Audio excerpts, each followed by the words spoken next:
Je m'appelle Pierre Beaumont. J'ai 48 ans, marié depuis 25 ans à Sophie, père de 2 adolescents, chef de famille respecté, propriétaire d'une entreprise prospère dans le 16e arrondissement de Paris. Ma vie était parfaitement ordonnée, prévisible, sûre. Du moins, c'est ce que je pensais jusqu'à ce mardi après-midi de septembre. Notre maison de 3 étages nécessitait des rénovations importantes au sous-sol. L'humidité avait endommagé les murs et nous avions décidé de transformer cet espace en cave à vin et salle de cinéma. Sophie avait insisté pour engager quelqu'un rapidement. Notre voisin, M. Dubois, avait recommandé son fils, Lucas, qui venait de rentrer de Lyon où il travaillait dans la construction. 35 ans, célibataire, compétent, avait dit Dubois avec fierté. Il cherche des projets à Paris pour s'établir ici définitivement. Je n'y avais pas beaucoup réfléchi. Un ouvrier comme un autre. Le travail serait fait, nous paierions, fin de l'histoire. Mais quand Lucas Dubois est apparu à notre porte ce premier matin, quelque chose en moi s'est figé. Il mesurait environ 1,80 m, large d'épaule, avec cette carrure que seul le travail manuel peut sculpter. Cheveux châtain foncé, légèrement bouclés, des yeux gris-vert qui semblaient capturer la lumière d'une manière particulière. Une barbe de 3 jours encadrait une mâchoire forte. Il portait un jean délavé et un t-shirt blanc, simple, qui soulignait ses bras musclés. « Monsieur Beaumont, » dit-il en me tendant une main calleuse. « Content de travailler pour vous. Mon père m'a beaucoup parlé de votre famille. » Sa voix était grave, chaleureuse. Sa poignée de main ferme sans être agressive. Professionnelle.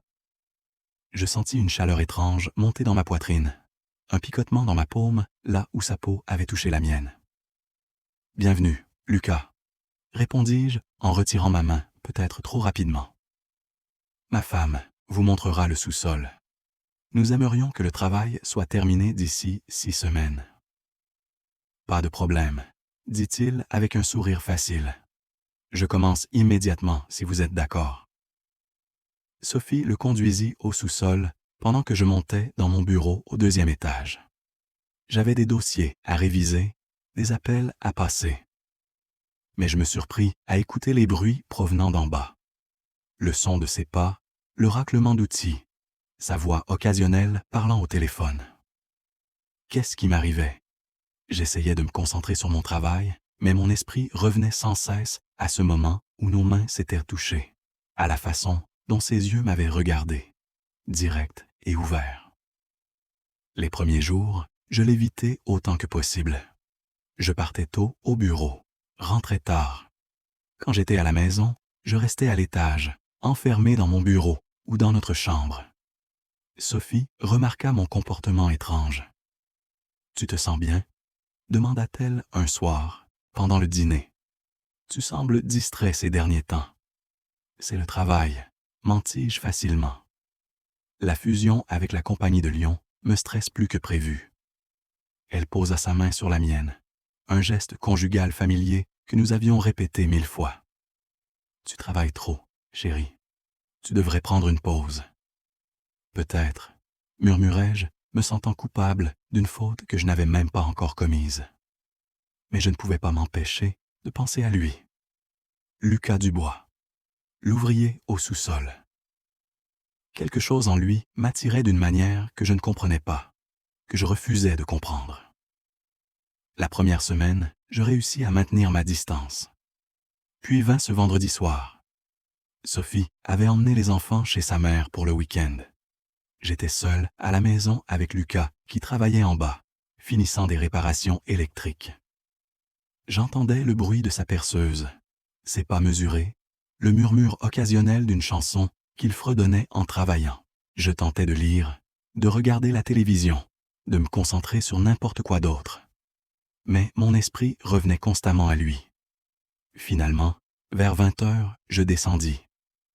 Officiellement, pour vérifier l'avancement du travail. En réalité, je ne savais pas pourquoi j'y allais.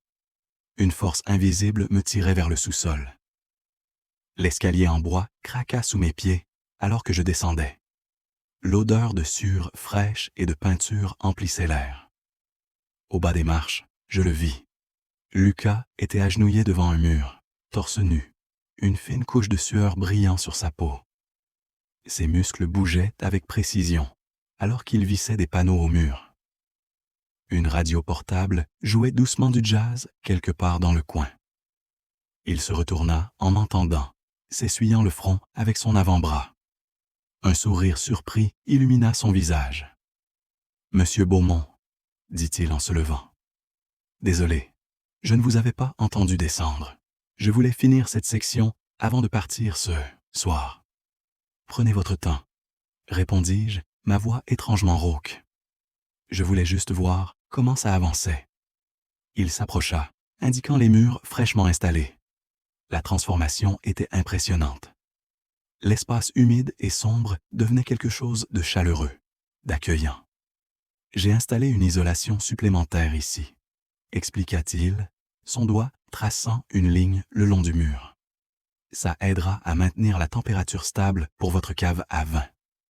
Je hochai la tête, incapable de détacher mon regard de son profil. La ligne forte de sa mâchoire, la concentration dans ses yeux, la façon dont sa bouche bougeait quand il parlait.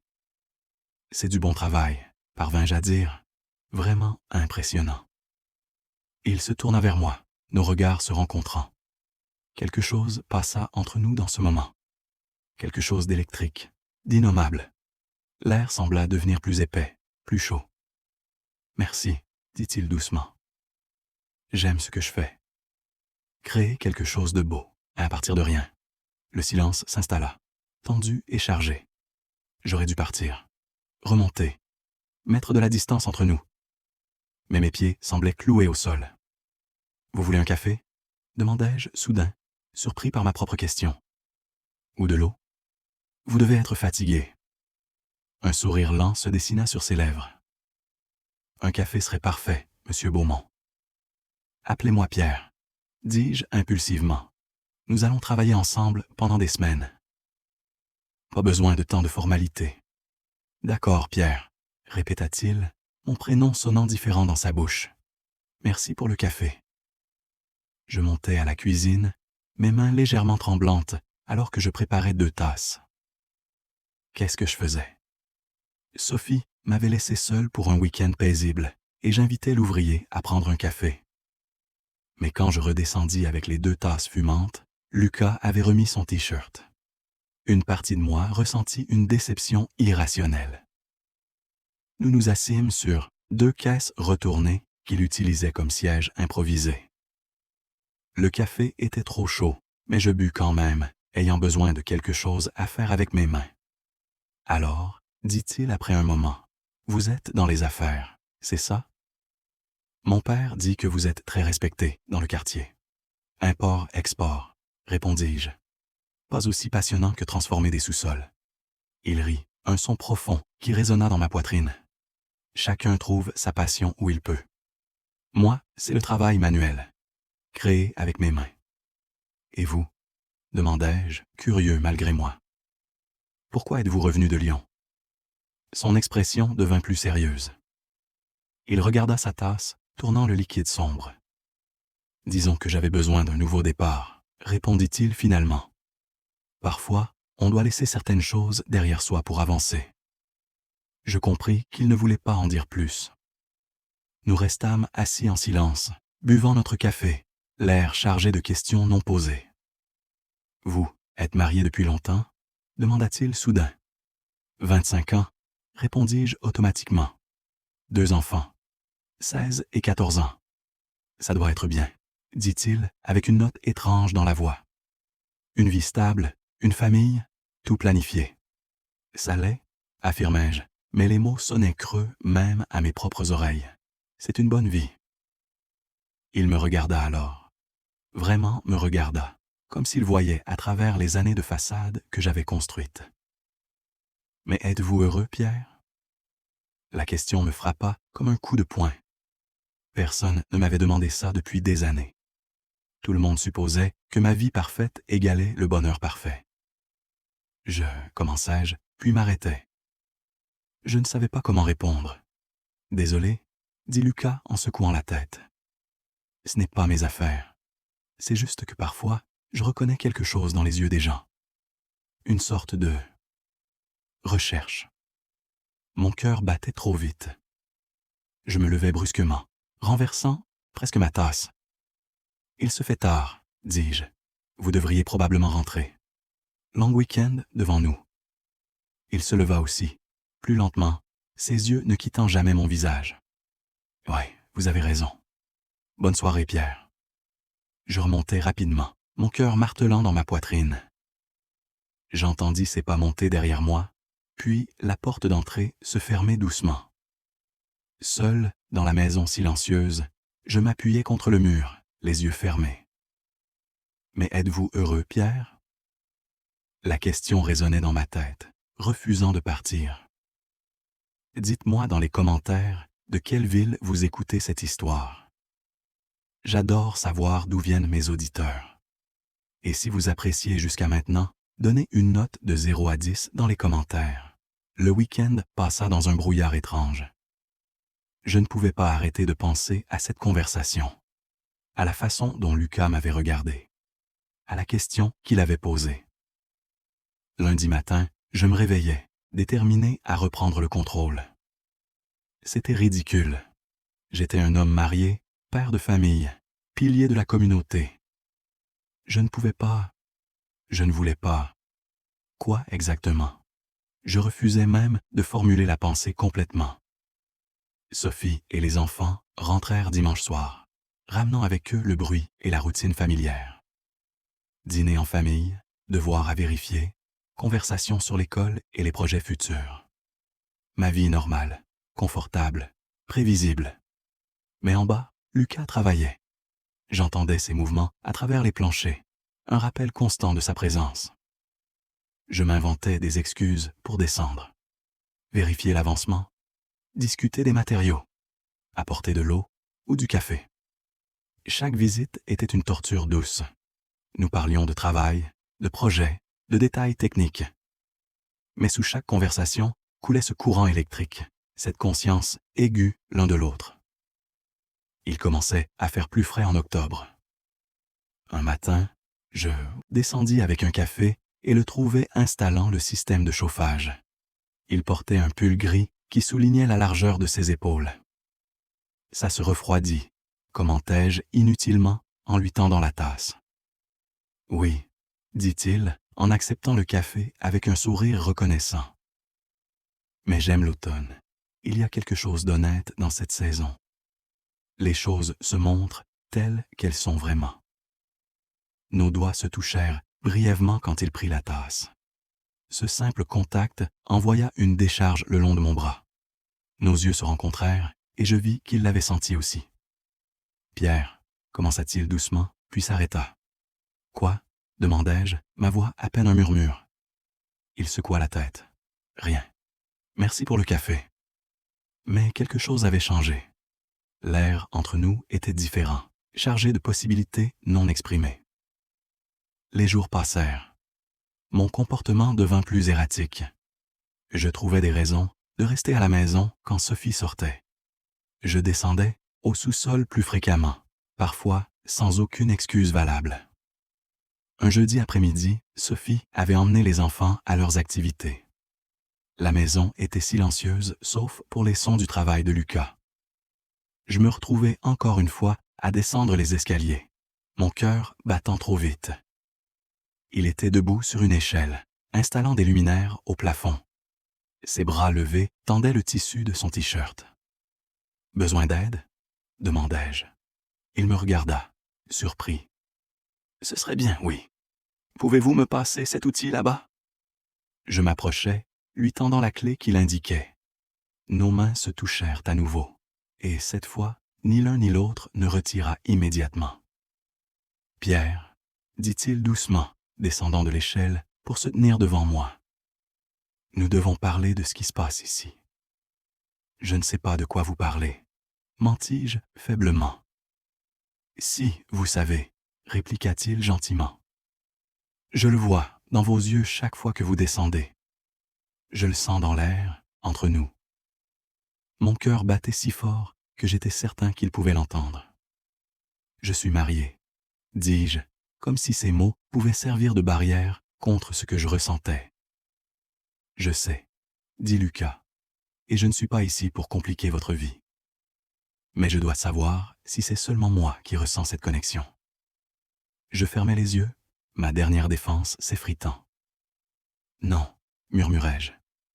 Ce n'est pas seulement vous. Le silence qui suivit était lourd, chargé de conséquences. Quand j'ouvris les yeux, Lucas me regardait avec une intensité qui me coupait le souffle. Je ne sais pas quoi faire de ça, admis-je, ma voix tremblante.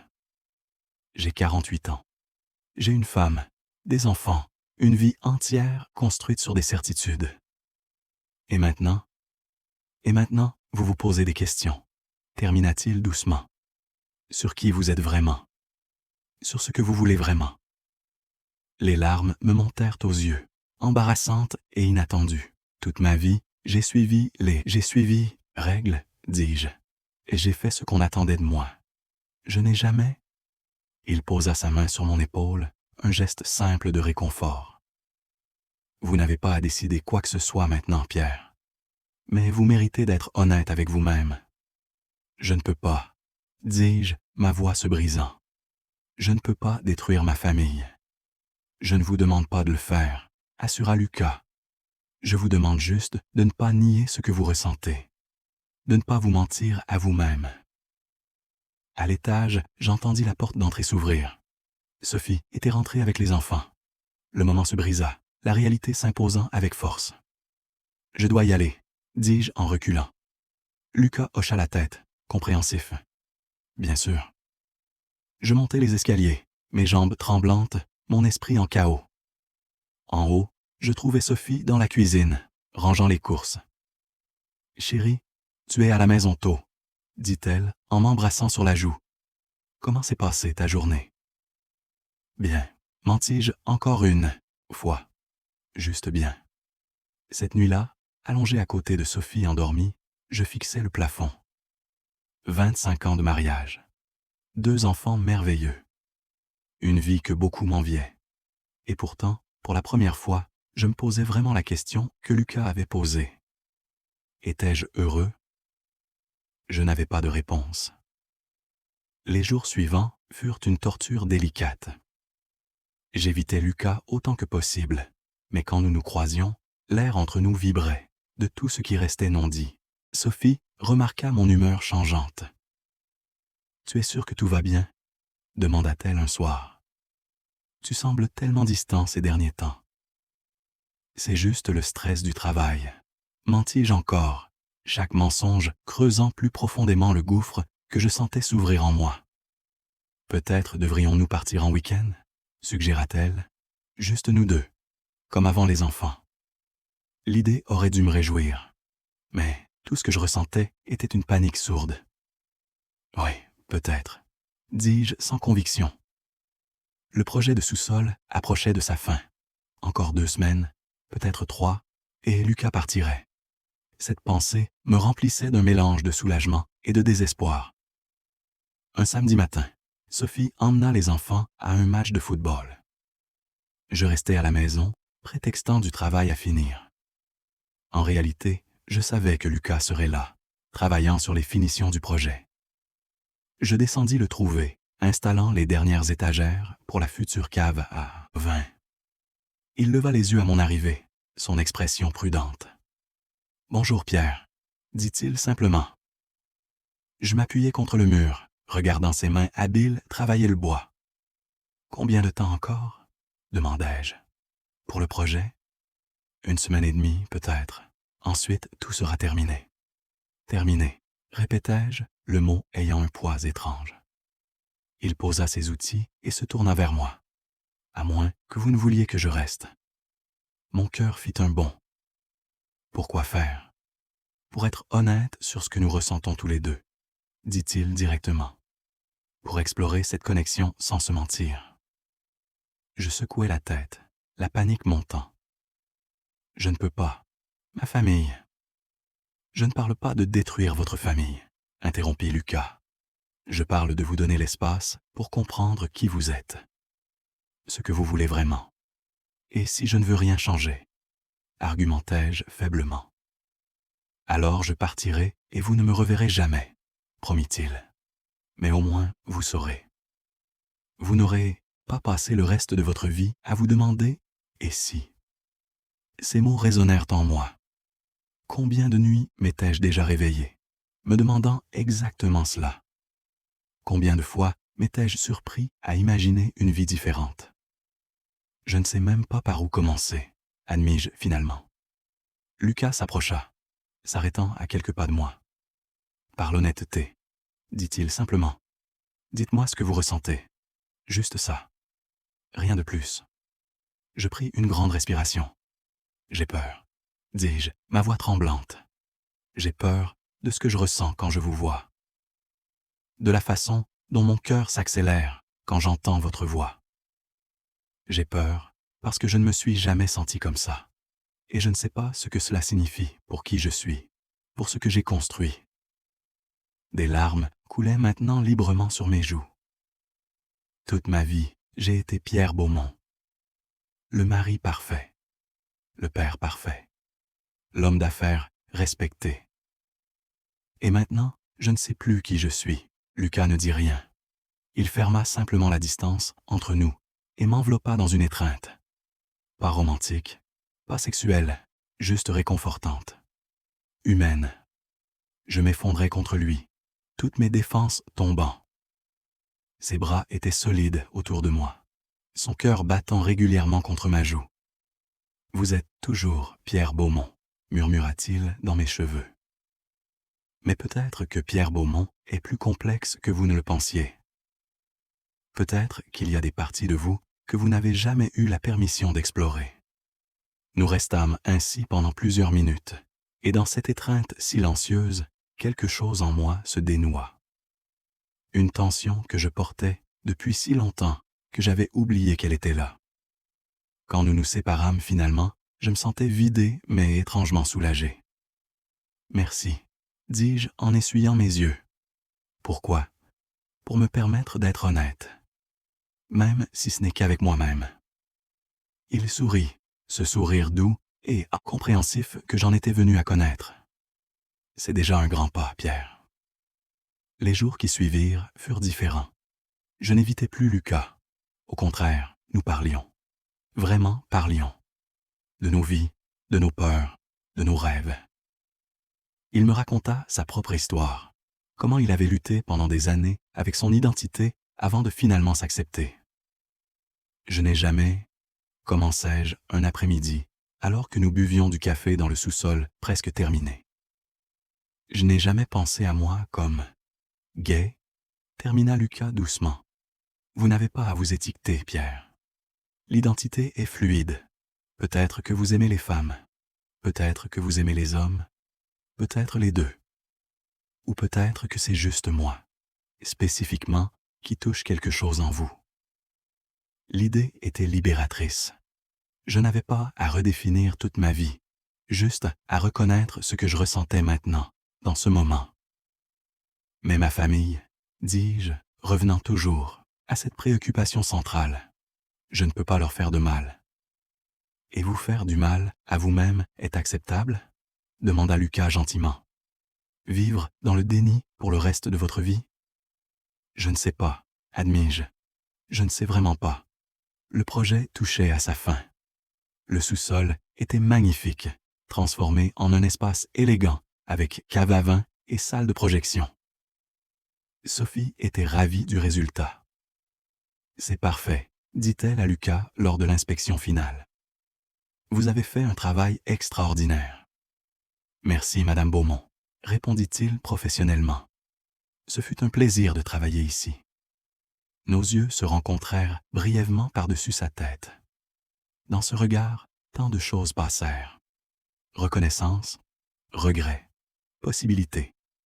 Ce soir-là, après que Sophie et les enfants furent couchés, je descendis une dernière fois. Lucas était en train de ranger ses derniers outils. « Alors, c'est fini, » dis-je, les mots ayant un double sens.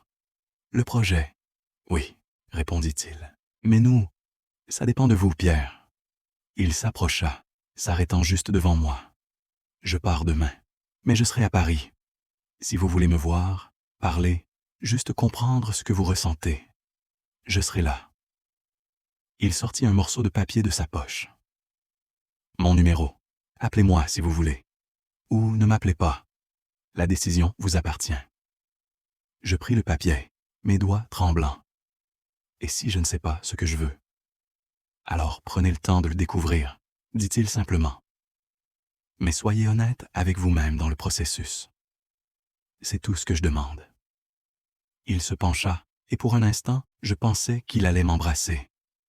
Mais il se contenta de poser son front contre le mien, un geste d'intimité profonde et pourtant chaste. « Prenez soin de vous, Pierre Beaumont », murmura-t-il. Puis il fut parti. Je restais dans le sous-sol silencieux, le papier avec son numéro serré dans ma main. Au-dessus, j'entendais Sophie se préparer pour le lit, les bruits familiers de notre routine nocturne. Deux mondes, deux possibilités, et moi, pris entre les deux. Les semaines passèrent. Le papier avec le numéro de Lucas resta dans ma poche, puis dans mon portefeuille, un poids constant me rappelant la décision que je devais prendre. J'essayais de reprendre ma vie normale. Je me concentrais sur mon travail, ma famille, mes responsabilités. Mais quelque chose avait changé fondamentalement en moi. Lucas avait ouvert une porte que je ne pouvais plus fermer. Je me surprenais à observer les hommes différemment. Pas sexuellement, exactement, mais avec une nouvelle conscience.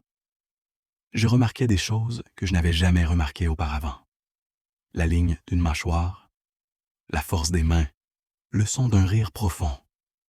Sophie sentait ma distance croissante. Nous parlâmes, finalement, vraiment parlâmes, une conversation douloureuse et honnête où j'admis que quelque chose en moi avait changé, que je questionnais des choses que je n'avais jamais questionnées auparavant. « Je ne comprends pas, » dit-elle, des larmes dans les yeux. « Qu'est-ce qui a changé? » « Je ne sais pas comment l'expliquer, » répondis-je honnêtement. Mais je ne peux plus prétendre que tout va bien, quand quelque chose en moi crie qu'il y a plus que cette vie que nous avons construite. « Tu veux un divorce? » demanda-t-elle, sa voix brisée. « Je ne sais pas ce que je veux, » admis-je. Mais je sais que je dois comprendre qui je suis vraiment. Et je ne peux pas le faire en continuant à vivre dans le déni. Vous appréciez cette histoire? Dites-moi dans les commentaires. Donnez-lui une note de 0 à 10.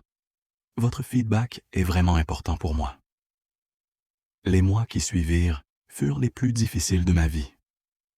Sophie et moi décidâmes de nous séparer temporairement. Pas un divorce, juste de l'espace. Les enfants étaient confus, blessés, en colère. Je ne pouvais pas leur expliquer quelque chose que je ne comprenais pas moi-même. Je louais un petit appartement dans le 11e arrondissement. Simple, modeste, si différent de notre grande maison familiale. Mais il était mien, un espace où je pouvais enfin respirer.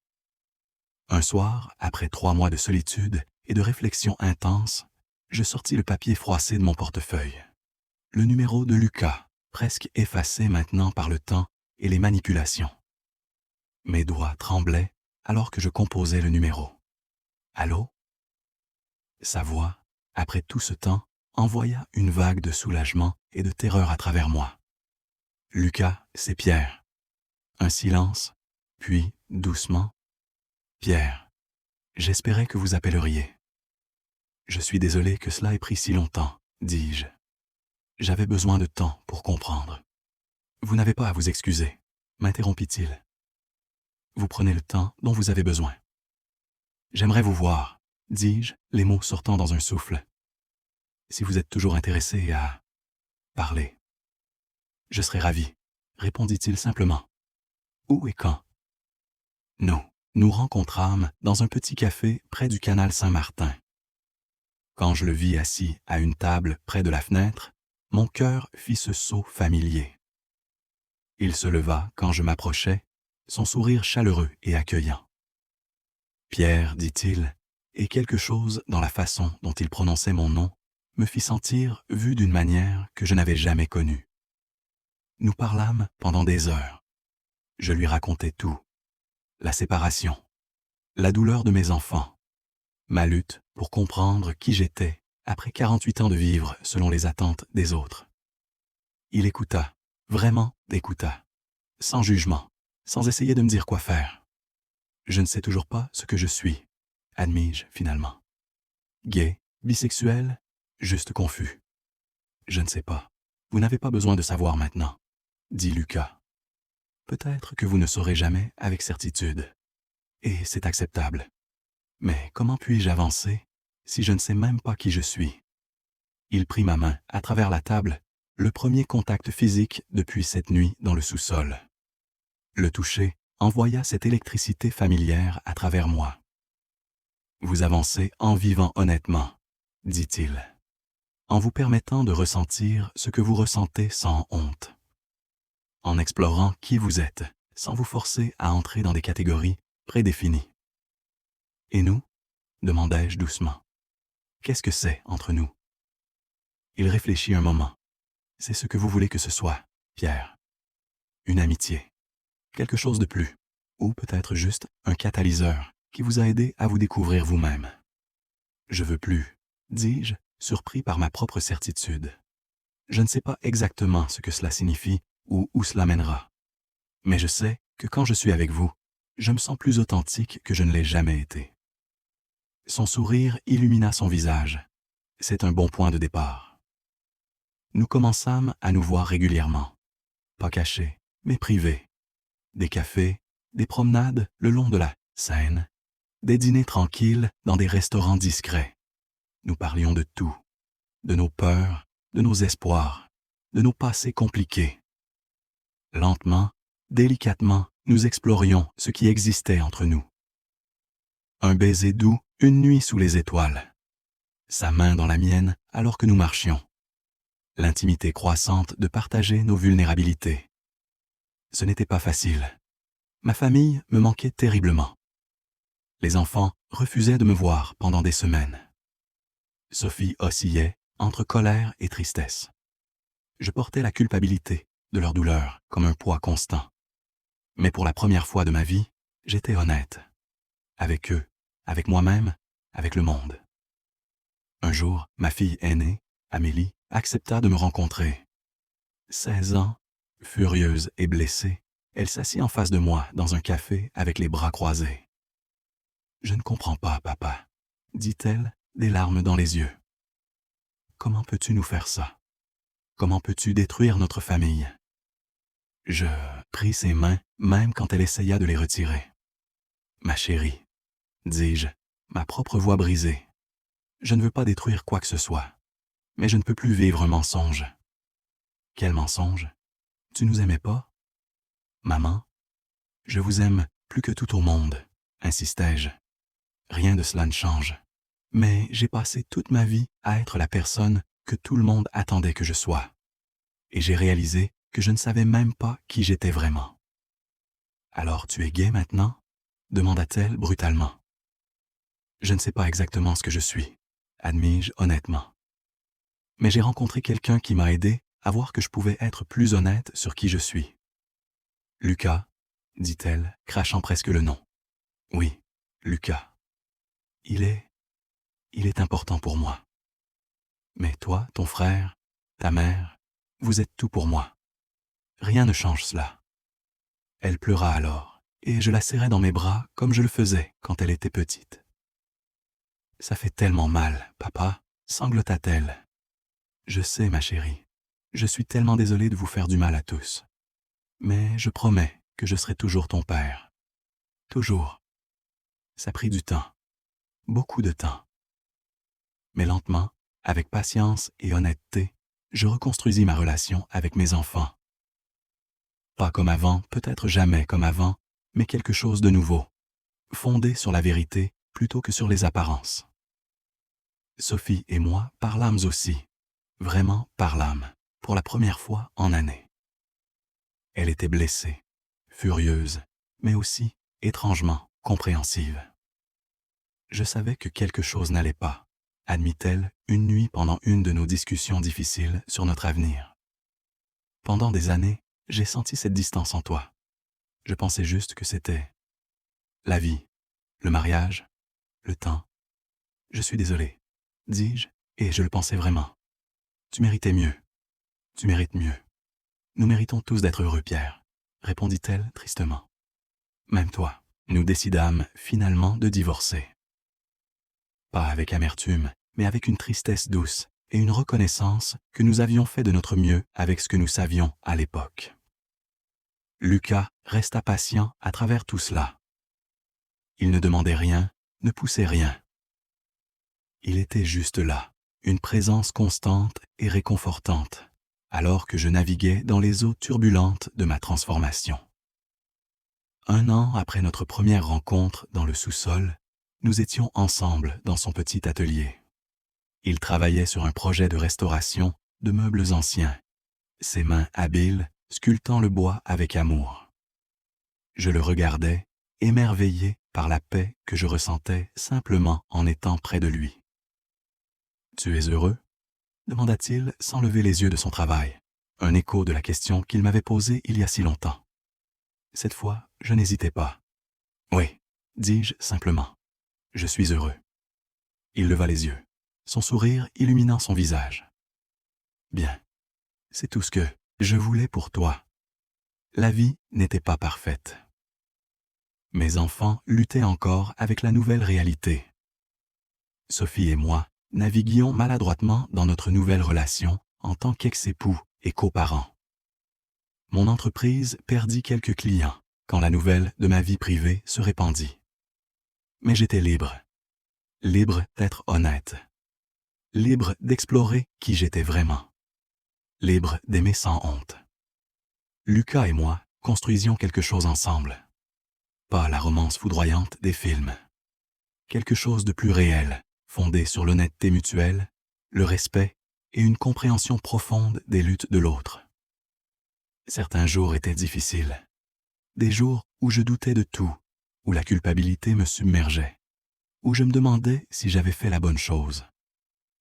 Mais ensuite, je me rappelais cette question. Mais êtes-vous heureux, Pierre? Et maintenant, finalement, après 48 ans de vivre pour les autres, je pouvais dire oui. J'étais Pierre Beaumont, père de 2 adolescents merveilleux, ex-mari d'une femme que je respectais profondément, homme d'affaires et homme amoureux d'un autre homme. Toutes ces choses à la fois, complexes, contradictoires, réelles et heureux. Vraiment, profondément, honnêtement heureux. Mais l'histoire ne s'arrête pas là. La vie, comme je l'avais appris, continue toujours de nous surprendre. 6 mois après avoir officialisé ma relation avec Lucas, je reçus un appel inattendu. C'était mon fils, Thomas, maintenant âgé de 15 ans. Il avait été celui qui avait le plus de mal à accepter les changements dans notre famille. « Papa, dit-il, sa voix incertaine, est-ce que je peux te parler? En privé? » Mon cœur se serra. « Bien sûr, mon grand, quand tu veux. Maintenant, si tu peux. » 1 heure plus tard, il était assis dans mon petit appartement, regardant nerveusement ses mains. Je lui avais préparé son chocolat chaud préféré, essayant de créer un espace de confort. « Qu'est-ce qui se passe, Thomas? » demandai-je doucement. Il prit une grande respiration. « J'ai besoin de te poser une question. Une vraie question. Et j'ai besoin que tu sois honnête avec moi. Toujours, promis-je. Quand tu as su? Quand as-tu réalisé que tu étais différent? » La question me frappa durement, pas par sa nature, mais par l'urgence évidente derrière elle. « Pourquoi tu me demandes ça, Thomas? » Ses yeux se remplirent de larmes. « Parce que je pense que je le suis aussi. Différent. Et j'ai tellement peur, papa. » Mon cœur se brisa et s'ouvrit en même temps. Je me déplaçai pour m'asseoir à côté de lui, passant mon bras autour de ses épaules tremblantes. « Oh, mon fils, murmurai-je, tu n'as pas à avoir peur. Pas avec moi. » Il s'effondra alors, toutes ses peurs et ses questions se déversant dans un torrent de mots. Il me parla d'un garçon dans sa classe, de sentiments qu'il ne comprenait pas, de la terreur de ne pas être normal. Il n'y a rien d'anormal en toi, dis-je fermement. Absolument rien. Tu es parfait, exactement comme tu es. Mais comment je fais? Demanda-t-il, sa voix brisée. Comment je vis avec ça quand tout le monde me regarde déjà bizarrement à cause de toi? La douleur de cette réalité était aiguë. Mes choix avaient des conséquences pour mes enfants. Je ne vais pas te mentir, Thomas. Ce ne sera pas toujours facile. Les gens peuvent être cruels, ignorants. Mais tu as quelque chose que je n'avais pas à ton âge. Quoi? La vérité. Tu sais qui tu es jeune. Tu n'as pas à passer des décennies à vivre un mensonge. Et tu as un père qui comprend, qui te soutiendra toujours. Il pleura dans mes bras pendant longtemps. Quand il se calma finalement, il demanda « Est-ce que je peux rencontrer Lucas? Vraiment le rencontrer? Pas juste le croiser? » Je souris à travers mes propres larmes. J'aimerais beaucoup ça. La rencontre eut lieu la semaine suivante dans un parc. Lucas avait été nerveux, voulant faire bonne impression, mais sans trop en faire. Thomas arriva, réservé mais curieux. Lucas le salua simplement, respectueusement, donnant à mon fils l'espace de s'approcher à son propre rythme. Ils parlèrent. De football d'abord, puis de musique, puis, progressivement, de choses plus profondes. Je les observais de loin, mon cœur gonflé d'amour et de gratitude. À la fin de l'après-midi, alors que nous nous préparions à partir, Thomas se tourna vers Lucas. « Merci, dit-il simplement, pour prendre soin de mon père. » Lucas sourit. C'est facile de prendre soin de quelqu'un d'extraordinaire. Plus tard, Lucas me prit la main alors que nous marchions. « Tu as élevé un garçon incroyable, dit-il doucement. »« Nous avons tous élevé des enfants incroyables, corrigeai-je, Sophie et moi. Malgré tout, nous avons fait quelque chose de bien. » Les mois passèrent. Ma relation avec mes enfants se renforça, construite maintenant sur l'honnêteté plutôt que sur les apparences. Amélie amena même son petit ami, rencontrer Lucas et moi, un geste qui me remplit d'espoir. Sophie et moi trouvâmes une nouvelle dynamique. Nous n'étions plus mari et femme, mais nous restions une famille. Nous dînions ensemble occasionnellement, les quatre, naviguant dans cette nouvelle configuration avec grâce et humour. Un soir, lors d'un de ces dîners, Sophie leva son verre. « À la famille, dit-elle, dans toutes ses formes imparfaites et parfaites. » Nous trinquâmes tous, et dans ce moment, je réalisais combien nous avions parcouru de chemin. Mais le voyage n'était pas sans ses défis. Mon entreprise souffrit. Plusieurs clients conservateurs partirent. Des collègues avec qui j'avais travaillé pendant des années me regardaient différemment. Un jour, lors d'une réunion d'affaires, un client potentiel me demanda directement « Est-ce vrai ce qu'on dit sur vous? Et votre style de vie? » J'aurais pu mentir, dévier, minimiser. Mais je pensais à Thomas, regardant comment je naviguerais dans ce moment. « Oui, c'est vrai, » dis-je calmement. « Je suis dans une relation avec un homme. Si cela pose problème pour notre partenariat potentiel, alors peut-être que nous ne sommes pas bien assortis. » L'homme me regarda, surpris par ma franchise. Puis, lentement, il sourit. En fait, je respecte ça. L'honnêteté, c'est rare dans les affaires. Nous signâmes le contrat ce jour-là. Lucas et moi parlâmes de déménager ensemble. C'était une grande étape, une qui nécessitait une réflexion sérieuse. Nous avions tous les deux nos propres espaces, nos propres vies.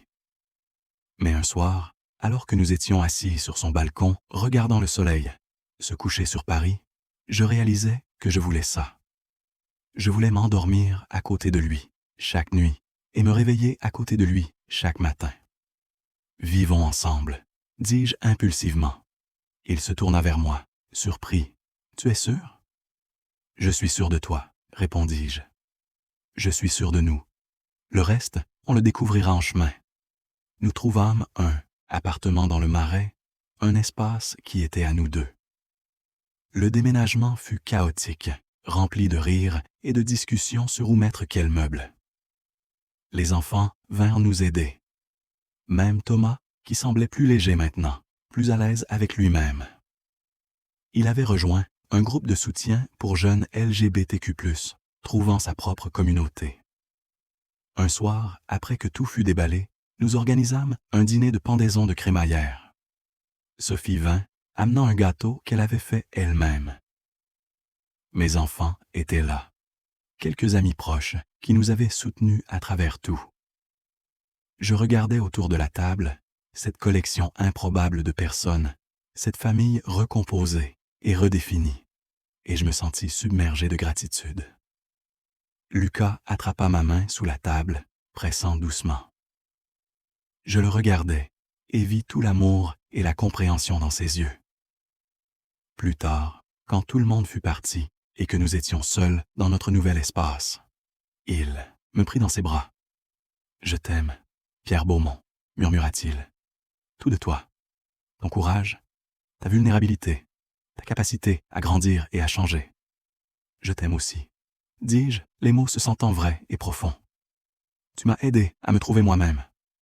Non, corrigea-t-il doucement. Tu t'es trouvé toi-même. J'étais juste là pour tenir la lampe pendant que tu cherchais. La vie continua. Il y eut des hauts et des bas, des jours où la culpabilité revenait, des moments où je doutais encore, des périodes où les défis semblaient insurmontables. Mais il y eut aussi de la joie. Tellement de joie. Les petits matins tranquilles avec Lucas, le rire partagé avec mes enfants, la satisfaction de vivre authentiquement. 1 an après avoir emménagé ensemble, Lucas et moi organisâmes une petite cérémonie. Pas un mariage légal, juste une célébration de notre engagement l'un envers l'autre. Simple, intime, juste nos proches. Thomas fut mon témoin. Amélie lut un poème qu'elle avait écrit pour l'occasion. Même Sophie était là, souriant à travers ses larmes. Quand vint mon tour de parler, je regardais Lucas, cet homme qui avait changé ma vie simplement en me demandant une question honnête. Il y a 2 ans, commençai-je, ma voix tremblante. Quelqu'un m'a demandé si j'étais heureux. Je n'avais pas de réponse alors. Aujourd'hui, je peux dire avec certitude absolue, oui, je suis heureux, plus heureux que je n'aurais jamais cru possible. Je regardais mes enfants, debout ensemble, forts et beaux, et cela est en grande partie grâce à vous tous, pour m'avoir donné l'espace de devenir qui je suis vraiment, pour m'aimer à travers les changements. Il n'y eut pas un œil sec dans la pièce. Cette nuit-là, allongé à côté de Lucas dans notre lit, je pensais au chemin parcouru. De ce premier jour dans le sous-sol, terrifié, confus, niant ce que je ressentais, à maintenant, honnête, authentique, aimé et aimant en retour. La vie n'était pas parfaite. Elle ne le serait jamais. Mais elle était mienne, vraiment mienne. Pas la vie que quelqu'un d'autre attendait que je vive. Pas une performance pour la société. Juste moi, Pierre Beaumont, dans toute ma complexité humaine imparfaite. « Tu dors ?» murmura Lucas dans l'obscurité. « Non, répondis-je. Je pense juste. À quoi? À combien j'ai de la chance? À quel point j'aurais pu passer toute ma vie à côté de ça? De toi, de moi-même. » Il m'attira plus près, son corps chaud contre le mien. « Mais tu ne l'as pas fait. C'est ce qui compte. » Il avait raison. J'avais choisi le courage au lieu de la peur. L'honnêteté au lieu du déni. L'authenticité au lieu des apparences. Et dans ce choix, j'avais trouvé non seulement l'amour, mais moi-même. Les années passèrent. Thomas sortit du placard officiellement à 18 ans, confiant et fier. Il amena son propre petit ami rencontrer la famille, et nous l'accueillîmes avec amour. Amélie se maria. Et quand vint le moment de la marcher vers l'autel, elle demanda que Lucas et moi le fassions ensemble, avec Sophie. 3 parents, unis dans l'amour pour elle. Mon entreprise prospéra. Il s'avéra que l'honnêteté et l'authenticité étaient de bonne qualité en affaires aussi. Je trouvai de nouveaux clients qui appréciaient mon intégrité. Lucas et moi voyageâmes. À Lyon, où il me montra les lieux de son passé. À Santorini, où nous regardâmes le soleil se coucher sur la mer Égée. À New York, où nous nous promenâmes main dans la main sans crainte. Et partout où nous allions, je portais avec moi cette leçon précieuse. Qu'il n'est jamais trop tard pour devenir qui vous êtes vraiment. Que le courage n'est pas l'absence de peur, mais l'action malgré la peur. Que l'amour, sous toutes ses formes, mérite d'être honoré. Aujourd'hui, à 53 ans, quand je regarde ma vie, je vois une histoire de transformation. De déni à acceptation. De peur à courage. De mensonge à vérité. Je pense parfois à cet homme dans le sous-sol, il y a toutes ces années. Terrifié, confus, convaincu que reconnaître ses sentiments détruirait tout. Je voudrais pouvoir lui dire que tout irait bien. Mieux que bien. Que la vérité, aussi douloureuse soit-elle au début, mène finalement à la libération. Que la famille n'est pas détruite par l'honnêteté, mais transformée par elle. Que l'amour, le vrai amour, peut prendre tant de formes différentes et qu'elles sont toutes valables. Que lui, Pierre Beaumont, 48 ans, père de famille, homme d'affaires respecté, mérite le bonheur, mérite l'authenticité, mérite l'amour. Lucas entre dans la pièce maintenant, apportant 2 tasses de café. Il s'assoit à côté de moi, sa présence familière et réconfortante après toutes ces années. « À quoi tu penses ?» demande-t-il, cette question qu'il pose encore parfois. « À nous, dis-je simplement. À tout le chemin parcouru. » Il sourit, ce sourire qui fait encore battre mon cœur plus vite. « Et tu regrettes quelque chose ?» Je réfléchis honnêtement à la question. Les douleurs, les pertes, les défis, tout cela était réel. Mais aussi, pas un seul instant, dis-je avec conviction. Chaque moment difficile nous a menés ici. Et ici est exactement où je veux être. Il prend ma main, nos doigts s'entrelaçant naturellement. Moi aussi, dit-il doucement. Et dans ce moment simple, buvant du café avec l'homme que j'aime, dans la vie que nous avons construite ensemble, je comprends enfin la vraie signification du bonheur. Ce n'est pas l'absence de difficultés. Ce n'est pas une vie parfaite et sans problème. C'est vivre authentiquement. C'est aimer honnêtement. C'est avoir le courage d'être soi-même, même quand c'est terrifiant. C'est choisir la vérité plutôt que le confort. C'est choisir l'amour plutôt que la peur. C'est choisir la vie plutôt que l'existence. Il y a quelques mois, nous avons reçu une lettre. Elle venait d'un jeune homme de 23 ans qui avait entendu parler de notre histoire par un ami. Il écrivait qu'il était aux prises avec sa propre identité, terrifié de décevoir sa famille, de perdre tout ce qu'il connaissait.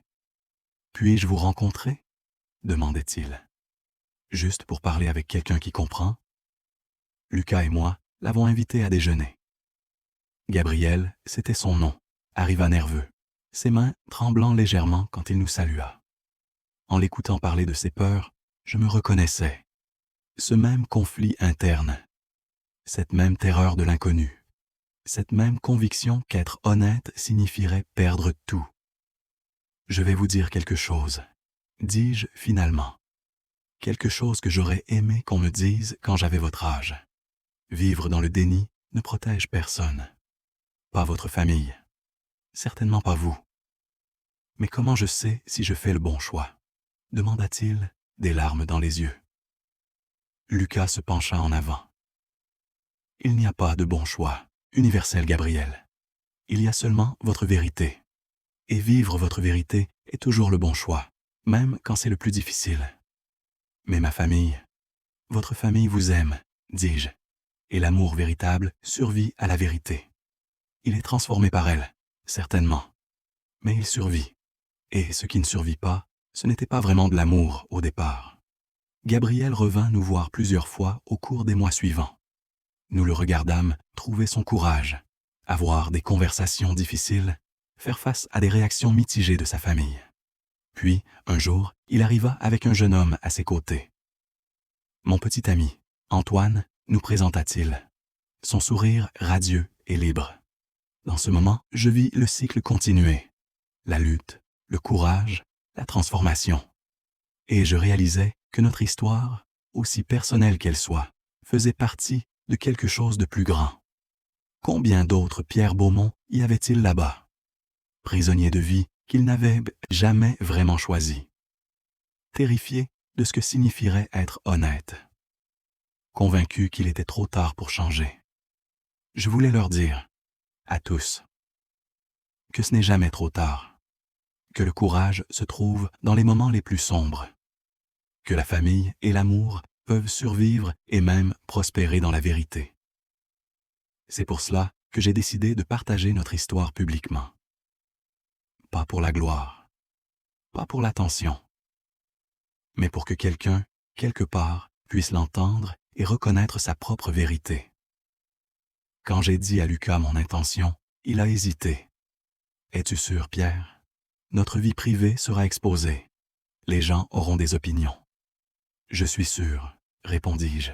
« Si notre histoire peut aider, ne serait-ce qu'une seule personne à trouver son courage, chaque mot en vaut la peine. » Nous avons organisé une petite conférence dans une librairie locale du Marais. Je ne savais pas à quoi m'attendre. Peut-être personne ne viendrait. Peut-être que notre histoire n'intéresserait personne. Mais la salle était pleine. Des jeunes, des vieux, des couples, des solitaires, des gens qui avaient leurs propres luttes, leurs propres questions. Je me tenais devant eux, Lucas à mes côtés, et je racontais notre histoire. Toutes. Les peurs, les doutes, la transformation douloureuse mais nécessaire. Quand je finis, le silence régna pendant un long moment. Puis une femme d'environ 60 ans leva la main, des larmes coulant sur ses joues. « J'ai 62 ans, » dit-elle, sa voix tremblante. « Mariée depuis 40 ans. Et toute ma vie, j'ai su. J'ai su que je n'aimais pas mon mari de la façon dont je devrais. Que c'étaient les femmes qui faisaient battre mon cœur. Mais j'ai pensé qu'il était trop tard, que je devais juste continuer. » Elle me regarda directement. « Vous venez de me montrer que peut-être ce n'est pas trop tard. » Je descendis de l'estrade et la pris dans mes bras alors qu'elle sanglotait. « Ce n'est jamais trop tard, » murmurai-je. « Jamais. » Cette nuit marqua un tournant. Notre histoire se répandit. Certains l'ont critiquée, certainement. Certains ont dit que j'étais égoïste, irresponsable, que j'aurais dû rester dans mon mariage pour mes enfants. Mais pour chaque voix critique, il y en avait 10 autres qui disaient merci. Merci de montrer qu'il est possible de changer. Merci de prouver que l'authenticité est plus importante que les apparences. Je commençais à recevoir des lettres, des centaines, des gens partageant leurs propres histoires, leurs propres luttes. Certains avaient trouvé leur courage. D'autres cherchaient encore. Un homme de 68 ans m'écrivit qu'après 50 ans de mariage, il avait enfin dit à sa femme qu'il était gai. Elle avait pleuré, il avait pleuré, mais ils avaient décidé de naviguer ensemble dans cette nouvelle réalité, transformant leur amour conjugal en une amitié profonde et durable. Une jeune femme de 20 ans écrivit qu'elle avait montré notre histoire à ses parents quand elle leur avait révélé qu'elle était lesbienne. Ils avaient pleuré ensemble, puis son père avait dit « Si cet homme peut trouver le courage à 48 ans, je peux trouver le courage de soutenir ma fille à 52. » Chaque lettre me rappelait pourquoi l'honnêteté importait. Pourquoi vivre authentiquement n'était pas égoïste, mais nécessaire. Lucas et moi avons créé un petit groupe de soutien dans notre quartier. Rien de formel, juste un espace sûr où les gens pouvaient venir, partager leurs histoires, trouver du soutien. Thomas nous aida. À 20 ans maintenant, confiant et engagé, il devint un mentor pour les jeunes qui luttaient comme il l'avait fait. Un soir, après une session particulièrement émotionnelle du groupe, Thomas me prit à part. « Papa, dit-il, tu sais combien je t'en ai voulu au début, n'est-ce pas? » « Je sais, » répondis-je doucement. « Je veux que tu saches que je comprends maintenant ce que tu as fait, le courage qu'il a fallu. Tu ne m'as pas seulement montré qu'il était acceptable d'être gai.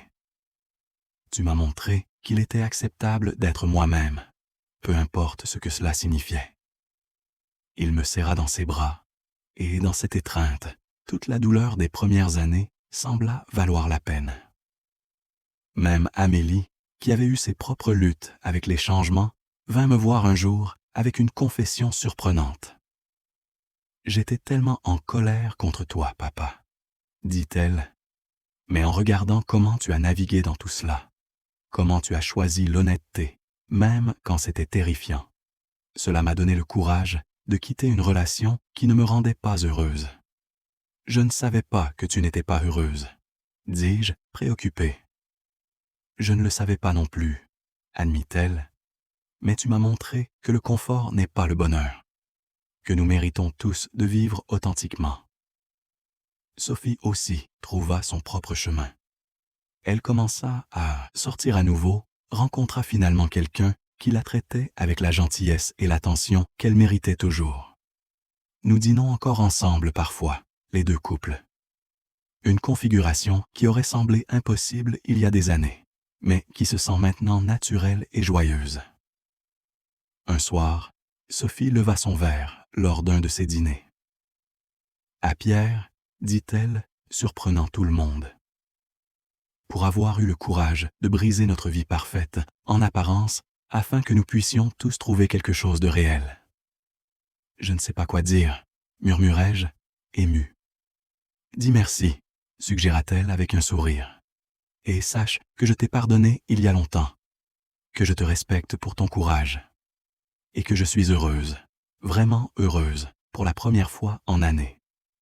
Maintenant, quand je me promène dans Paris avec Lucas, main dans la main, je vois le monde différemment. Je vois d'autres couples comme nous, vivant ouvertement et fièrement. Je vois aussi ceux qui se cachent encore, le regard furtif, l'espace maintenu entre eux en public.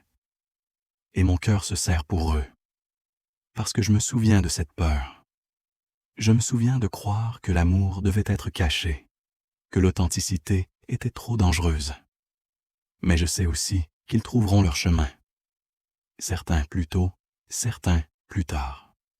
Chacun à son propre rythme.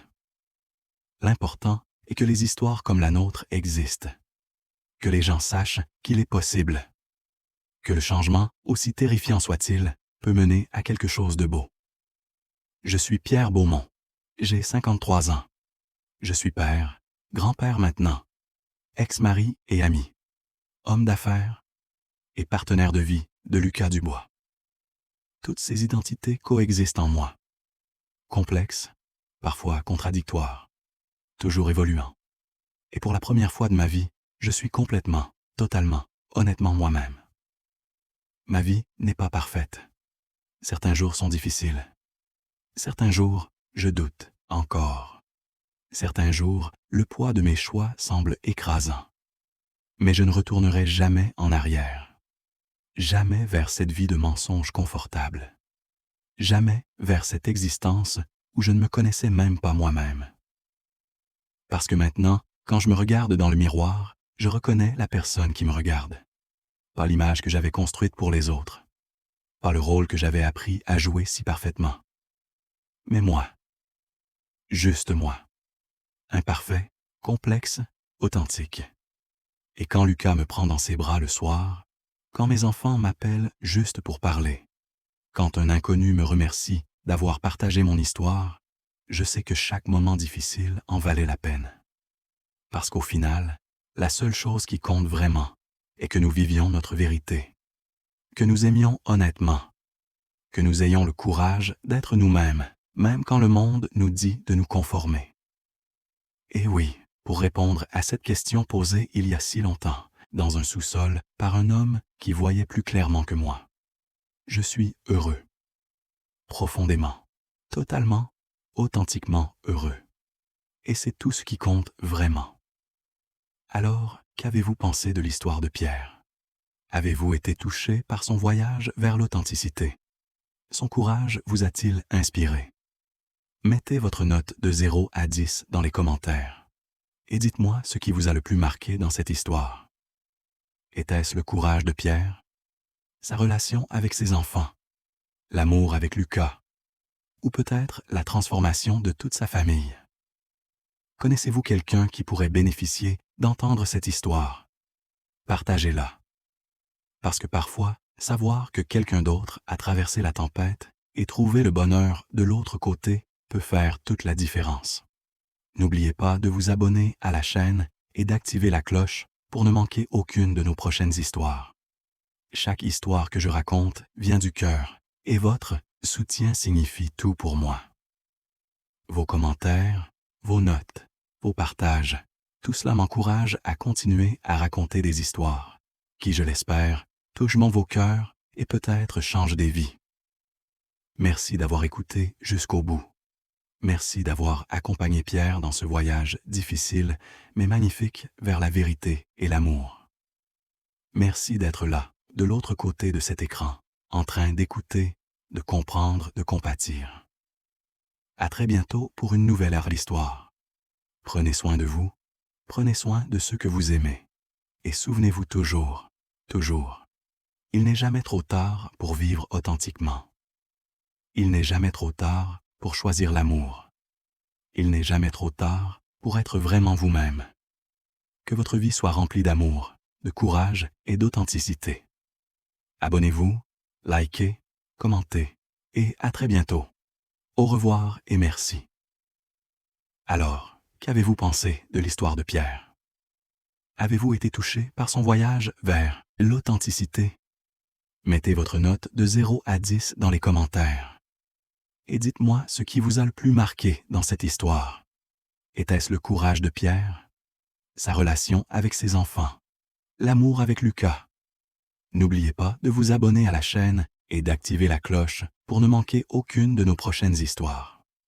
Chaque histoire que je raconte vient du cœur, et votre soutien signifie tout pour moi. Merci d'avoir écouté jusqu'au bout.